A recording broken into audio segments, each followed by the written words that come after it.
তামাক চাষে পরিচিত কুষ্টিয়ার মিরপুরে এবার ব্রিডার বীজ থেকে ধান বীজ চাষ করে অধিক লাভে ফিরছেন কৃষকরা। এই এলাকা একসময় ছিল তামাকের দখলে, সেখানে এবার ফলছে মানসম্পন্ন ধান বীজ।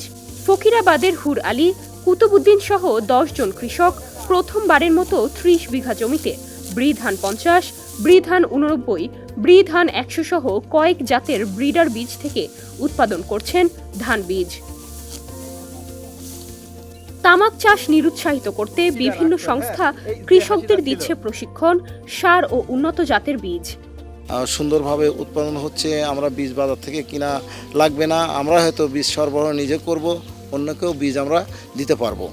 আর এই বীজে উপকৃত হবে, সবাই উপকৃত হবে। এখানে 20-22 মণ ফলন তো অবশ্যই, যদি 20 মণ ফলন হয় তো অনেক দাম। প্রায় আমরা যদি বীজ জাত করতে পারি তো কমসে কম মন তো 3,000-4,000 টাকা মন বিক্রি হবে আর কি।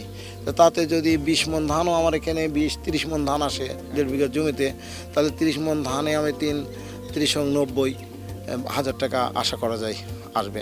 আমরা ধান কাটতেছি, এই ধানটা আশা করা যায় ভালোই হবে, 20 মণ হারে ধানটা হবে। বাজার থেকে অনেক চড়া মূল্যে আমাদের বীজ কিনতে হয়। ভবিষ্যতে যাতে আমাদের বীজ না কেনা লাগে, এই ধান থেকে আমরা নিজেরা বীজ উৎপাদন করে নিতে পারবো, আর অন্যান্য কৃষকদের মাঝে এই বীজ ছড়াই দিতে পারবো। তাতে এই জন্য আমরা বীজ ধান আবাদ করার সিদ্ধান্ত নিয়েছি এবং করছে, অনেক লাভবান হয়েছে। কৃষিবিদরা বলছেন, বীজ ধান উৎপাদনে কৃষকদের প্রশিক্ষণ, সার ও কারিগরি সহায়তা নিশ্চিত করা গেলে দেশের বীজ সংকট কমবে, কৃষকরাও লাভবান হবেন। যে মাঠে তামাক চাষ হতো আগে, সেখানে তামাকের পরিবর্তে আমরা এই বীজ ধান উৎপাদন করার পরিকল্পনা গ্রহণ করেছি এবং এখানে আমরা বাংলাদেশ ধান গবেষণা ইনস্টিটিউট থেকে ব্রিডার বীজ নিয়ে এসে কৃষকদের মারফত আমরা বীজ উৎপাদন করতেছি। লিলি হালাল বিউটি সোপ, বিএসটিআই কর্তৃক সনদপ্রাপ্ত দেশের প্রথম হালাল বিউটি সোপ, দীপ্তিময় উজ্জ্বল ত্বকের জন্য। তো এখানে বীজ উৎপাদন করার প্রধান উদ্দেশ্য হলো, আমরা এটা প্রাথমিকভাবে শুরু করছি।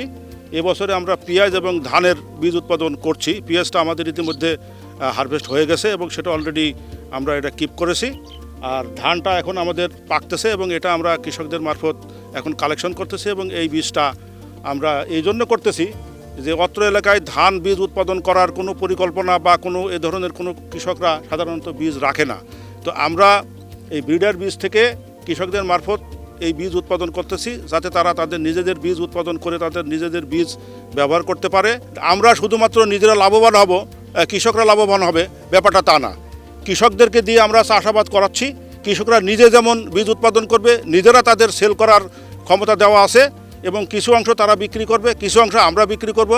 এরই মাধ্যমে উভয়ের উপকারিতার ভিত্তিতে আমরা এই বীজ উৎপাদন করে কৃষকের অন্যান্য এলাকার কৃষকদের চাহিদা পূরণ করব।